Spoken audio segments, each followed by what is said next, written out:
আসসালামু আলাইকুম। আমি doctor Mohammad Abdul Ahad, resident, Dhaka medical college neurosurgery বিভাগ। আপনারা সবাই অবগত যে গতকাল দুপুরে ঢাকা মেডিকেল কলেজ অ্যান্ড হাসপাতালে নিউরোসার্জারি বিভাগে কর্মরত চিকিৎসক এর উপর যে ন্যাক্কারজনক হামলা হয়েছে, তারই প্রেক্ষিতে আমরা আজকে সবাই এখানে এসেছি। প্রথমেই আপনাদের সবাইকে আমি ধন্যবাদ দিতে চাই যে আপনারা সবাই কষ্ট করে এখানে সবাই উপস্থিত হতে পেরেছেন। সবাইকে অনেক ধন্যবাদ। সেই সাথে আমি আবার বলতে চাই যে আমরা যারা চিকিৎসক সমাজ আছি, আজকে আপনাদের সামনে এখানে এসে দাঁড়িয়েছি, আমরা আসলে এখানে আসার মতো কেউ না। আমরা বৈষম্য বিরোধী ছাত্র আন্দোলনের অ্যাক্টিভলি পার্টিসিপেট করেছি সবাই। আপনারা জানেন দুইবারের যে মব এসেছে, এই দুইবারের মবে আমরা চিকিৎসকরা নিজেরা কেউ 24 ঘন্টা, কেউ 36 ঘন্টা, কেউ 72 ঘন্টা করে ডিউটি করেছি। আপনারা আরো জানেন যে আমরা শুধু ডিউটি করেই শেষ না, মানবিকতার দিক চিন্তা করে আমরা নিজের পকেট থেকে ছাত্রদেরকে ওষুধ দিয়েছি, কাউকে খাবার দিয়েছি, কাউকে স্যালাইন দিয়েছি, কাউকে রক্ত দিয়েছি, নিজের শরীরে রক্ত দিয়েছি। আমরা আসলে বাংলাদেশের নাগরিক। We are Bangladesh, we are doctor. আমাদের তো এখানে আজকে আসার কথা ছিল না। আপনারা আমাদেরকে যদি সুরক্ষা দিতে পারতেন, পুলিশ প্রশাসন যদি আমাদেরকে সুরক্ষা দিতে পারত, তাহলে আজকে আমরা এখানে আসতাম না, আমরা ইমার্জেন্সি সার্ভিস দিতাম। গতকালকের যে ঘটনা, সেই ঘটনার লোমহর্ষ বর্ণনা করার জন্য আমাদের এই কলিগ ডক্টর শাহনেওয়াজ ভাইকে একটু অনুরোধ করছি, এটা বর্ণনা করবেন। ধন্যবাদ ডক্টর আহাদ। আমি ডক্টর মোহাম্মদ শাহনেওয়াজ বিশ্বাস, আমি নিউরোসার্জন, আমি রেজিস্ট্রার হিসেবে নিউরোসার্জারি ডিপার্টমেন্টে আছি। ধন্যবাদ সাংবাদিক ভাইয়েরা, ধন্যবাদ আমাদের যে ডক্টর আছে এবং অন্যান্য হেলথ সেক্টরে যারা আছে। আসলে খুবই দুঃখজনক আজকে আপনাদের সামনে আমরা উপস্থিত হয়েছি। আমি প্রথমেই বলে নিই, ডাক্তাররা আমরা আমাদের দেশের জনগণের এবং রোগীদের কোনো প্রতিযোগী না। আমরা তাদের ডাক্তার, আমরা তাদের সহযোগী, আমরা তাদের ব্যথায় সমবেদনা জানাই।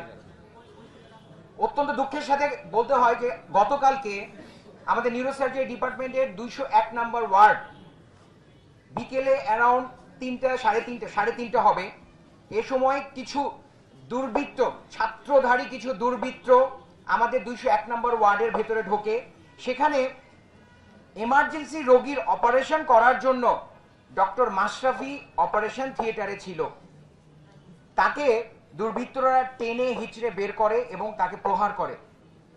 ডক্টর মাশরাফিকে সেভ করার জন্য ডক্টর ইমরান, খুবই সিনসিয়ার একজন পোস্ট গ্রাজুয়েট ট্রেইনি, যে যদি তার যেদিন অ্যাডমিশন রোগী ভর্তি হয়, শনিবারে ইমরান হসপিটালে আসে, রবিবার সন্ধ্যায় চলে যায়, কোনো ফ্যামিলি লাইফ নেই, একটানা কাজ করে। এবং এটা শুধু ডক্টর ইমরানের ঘটনা না, প্রতিটা ট্রেইনি ডক্টর, প্রতিটা নিউরোসার্জন, প্রতিটা অর্থোপেডিক সার্জন, প্রতিটা ক্যাজুয়ালিটি সার্জন এইভাবেই সেবা দিয়ে থাকে। এবং বৈষম্য বিরোধী আন্দোলনের ক্ষেত্রে এই সেবার মান আরো অনেক বেড়ে গেছে। যেটা বলছিলাম যে ডক্টর মাশরাফিকে সেভ করার জন্য ডক্টর ইমরান ছুটে যায়, তখন দুর্বৃত্তরা ডক্টর ইমরানের উপরে প্রথমে ভার্বালি হ্যারাস করে। এইটা দেখে আমি পাশের অপারেশন থিয়েটার ক্যাথ ল্যাবে ছিলাম, আমি একজন নিউরোসার্জন, আমি ওদের চেয়ে একটু সিনিয়র, আমার দায়িত্ববোধ থেকে তাদেরকে সেভ করার জন্য এগিয়ে গিয়েছিলাম। তখন পুরো আক্রোশটা আমার উপর চলে আসে, তারা আমাকে ভার্বালি এবং ফিজিক্যালি হ্যারাস করতে থাকে। ইতিমধ্যে যেহেতু 40 জনের মতো হবে, 30-40 জন, একটা গ্রুপ ডক্টর ইমরানকে 201 নম্বর ওয়ার্ডের ভেতরে সিসিটিভি ক্যামেরা অফ করে তাকে বেধড়ক মারপিট শুরু করে এবং 201 নম্বর ওয়ার্ড থেকে টেনে হিচড়ে মারতে মারতে ডাইরেক্টর রুমে নিয়ে আসে, যেটা 201 নম্বর ওয়ার্ড থেকে ডিস্টেন্স প্রায় 200 মিটার বা 250 মিটারের মতো। সবগুলো রোগীর সামনে দিয়ে একজন ডক্টরকে মারতে মারতে, বেধড়কভাবে, নৃশংসভাবে মারতে মারতে ডাইরেক্টর রুমে আসে। শুধু সেখানেই ক্ষান্ত হয় না, ডাইরেক্টর রুমে চেয়ারে বসিয়ে তাকে ফিজিক্যালি এবং ভার্বালি টর্চার করতে থাকে। এবং আমাকে 201 নম্বর ওয়ার্ড থেকে আমাকেও টেনে ডাইরেক্টর রুমে নিয়ে আসা হয়। যেহেতু আমি ওদের দুজনের মধ্যে সিনিয়র ছিলাম, আমার কাছে তাদের দাবি দেওয়া পেশ করে যে তাদের রোগী মারা গিয়েছে, এখানে কার ভুল ছিল তদন্তাধীন একটা বিষয়। এখানে ডাক্তারকে আগেই খুনি বানানো হয়েছে, ডাক্তারকে অ্যাসল্ট করা হয়েছে, এবং যে ডাক্তারকে মারা হয়েছে তারা এই ঘটনার সাথে কোনোভাবেই সম্পৃক্ত না। যে রোগী মারা গিয়েছে তার সাথে কোনোভাবেই সম্পৃক্ত না, এটা জেনেও তাদের উপর অত্যাচার করেছে, আমাদের উপর অত্যাচার করেছে। ডাইরেক্টর রুমে অ্যাসিস্ট্যান্ট ডিরেক্টর ডক্টর সামাদ ভাইয়া যখন এসেছেন ডাইরেক্টরের কথায়, এখানে একটু বলে রাখি, যখন ডক্টর ইমরানকে মেরেছে তখন মানে এত বেধড়ক মেরেছে, আমি আমার department head professor Shafiqul Islam স্যারকে বলেছি, স্যার ডক্টর ইমরান মারা যাবে যদি প্রশাসনের কেউ না আসে। তাহলে কি পর্যায়ে তাকে মারতে হয়েছে আমি নিজেই অবাক হয়ে গেছি, আমি জীবনে কখনো ফেস করি নাই। ঢাকা মেডিকেলের মতো সবচেয়ে বড় প্রতিষ্ঠান, যেখানে পুরো বাংলাদেশের সব জেলা উপজেলা ইউনিয়ন পরিষদ থেকে রোগী আসে, সেখানে এরকম একটা ঘটনা হয়েছে। কতটা মর্মান্তিক একটা বিষয়। ডক্টর ইমরানকে যখন ডাইরেক্টর রুমে আনা হয়, ডক্টর সামাদ ভাই আসে, তখন পুরো আক্রোশ ডক্টর সামাদ ভাইয়ের উপরে গিয়ে পড়ে। এবং যত দুর্বৃত্তধারী ছিল, এখানে সবাই যে খারাপ ছিল তা না, 2-3 জন ছিল তারা অনেক সোবার ছিল, তারা আমার কথায় শান্ত হয়েছে, কিন্তু বাকি যারা 30-35 জন ছিল তাদের আচরণে কোনো পরিবর্তন হয়নি। এবং তারা নিজেদেরকে Bangladesh university of business and technology, beauty বলা হয়, বিউবিটি, তাদের নিজেদেরকে তারা ওই ইউনিভার্সিটি স্টুডেন্ট দাবি করে, শিক্ষক দাবি করে, যেটা টোটালি তাদের অ্যাটিটিউড থেকে আনবিলিভেবল, কখনোই মনে হয় নাই। কিন্তু দুঃখজনক, অত্যন্ত দুঃখজনক ভাবে তারা এই কাজগুলো করে। ডাইরেক্টর রুমে এসে অ্যাসিস্ট্যান্ট ডিরেক্টর সামাদ ভাইয়ের সাথে তারা হ্যারাস করে, এবং একটু পরে ডাইরেক্টর স্যার আসেন। যদি ডাইরেক্টর স্যার আরো দেরি করতেন তাহলে ডক্টর সামাদ ভাই হয়তো সেখানে বেঁচে থাকার মতো অবস্থায় থাকতেন না। এবং এই ঘটনার পরিপ্রেক্ষিতে আমরা কনফারেন্স রুমে, ডাইরেক্টর রুমে তো আরো ঘন্টার পর ঘন্টা হ্যারাসমেন্ট চলতেই থাকে।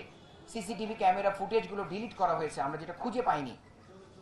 কনফারেন্স রুমে আমরা দফায় দফায় এখানে এই তিনটা গ্রুপ মানে অন্যভাবে নিয়ে না, গ্রুপিংটা অন্যভাবে, যা তিনটা দল, একটা হচ্ছে আমরা ডক্টররা ছিলাম, প্রশাসন ছিল, একটা গ্রুপ ছিল সমন্বয়কারীরা, সমন্বয়কারীতে বেশ কয়েকজন প্রতিনিধি আমাদের এখানে ছিল, এবং বিউবিটির স্টুডেন্ট, তাদের ভিসি এবং চেয়ারম্যান ছিলেন। এই তিনটা গ্রুপের মধ্যে আমাদের সব সময় মানে কয়েকবার কনফারেন্স রুমে প্রায় রাত 10টার উপর পর্যন্ত আলোচনা হয় একটা সমাধানে আসার জন্য। আমাদের মানে কষ্ট লাগে যে আমরা যে কষ্ট করে সার্ভিস দিয়ে থাকি নিউরোসার্জারি ডিপার্টমেন্টে, আমাদের কোনো ফ্যামিলি আমরা চিন্তা করি না। আমাদের নিউরোসার্জারিতে বা আমাদের সার্জনদের সার্জারিটা একটা নেশা, আমরা বাসায় বসে থাকতে পারি না, আমাদের সার্ভিস না দিলে ভালো লাগে না, এটা আমাদের একটা পেশা, আমাদের প্যাশন। আমরা কোনোভাবেই বাসায় বসে থাকতে পারি না, তারপরও আমাদেরকে আজকে এই হার্ড লাইনে আসতে হয়েছে।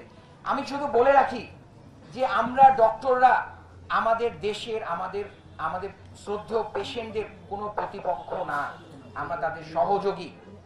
কিন্তু দুর্ভাগ্যজনক, আমরা যদি আমাদের এক্সিস্টেন্স না বজায় রাখতে পারি তাহলে সার্ভিস দিবে কে? আপনারা হয়তো আমাদের আন্দোলন সম্পর্কে জানেন, এবং এই আন্দোলন আমাদের ডাক্তারদের না, এই আন্দোলন হওয়া উচিত প্রতিটা পেশেন্টের, প্রতিটা দেশের মানুষের। কারণ ডাক্তার যদি ভালো না থাকে সার্ভিসটা দিবে কে? ডাক্তার যদি ভালো না থাকে আপনার দেশের মানুষকে সার্ভিস দিবে কে? এই জন্য এই আন্দোলন, দয়া করে মিডিয়া ভাইয়েরা আপনারা অনেক সিনসিয়ার, এই বৈষম্য বিরোধী আন্দোলন থেকে আপনারা আমাদের ভূমিকা দেখেছেন। আমরা ছাত্রদের সাথে, আমরা দেশের জনগণের সাথে, এই মেসেজটুকু শেয়ার করবেন। প্রশাসনিক ব্যর্থতার কারণে যে আমাদের উপর অন্যায়গুলো হচ্ছে বছরের পর বছর ধরে, এর দাবির প্রেক্ষিতে আজকে আমাদের হার্ড লাইন। ঢাকা মেডিকেল কলেজে শুধু নিউরোসার্জারিতে এই একটা ঘটনা হয়েছে তা না, এরপরে আরো দুটো ঘটনা হয়েছে, যেটা আমাদের আরো দুজন প্রত্যক্ষদর্শী আলোচনা করবে। আমি আমার ঘটনা এতটুকু এখানে রাখছি, আমি ডক্টর আহাদকে ফোনটা দিচ্ছি।